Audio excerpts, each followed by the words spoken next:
Let's take a look at our last problem, number 25, and this is uses the same steps for solving linear inequalities, so I'm not going to type those over.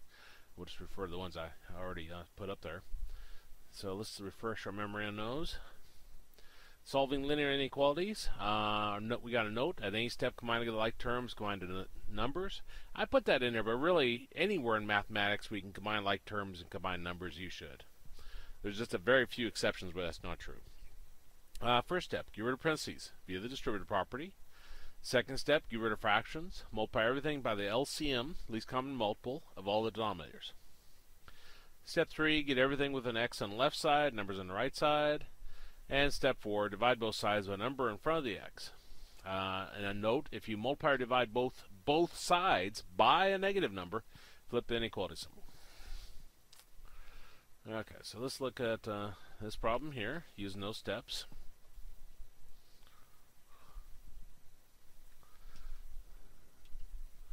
We got negative x over 4 is less than negative 2. Now notice the negative was out in front. I went ahead and put it up on top.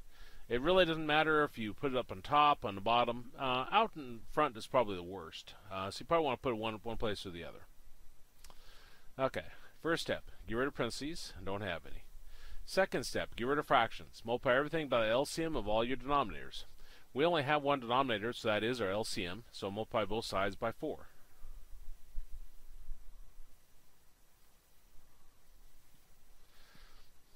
Do that, these 4 is going to cancel.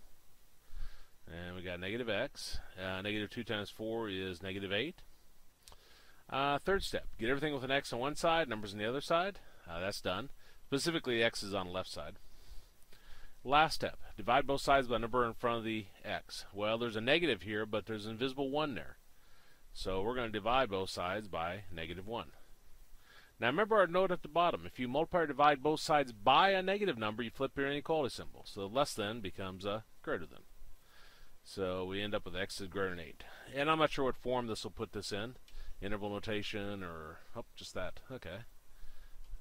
X is greater than 8. That'd be A. Double check that. Yep, checks out.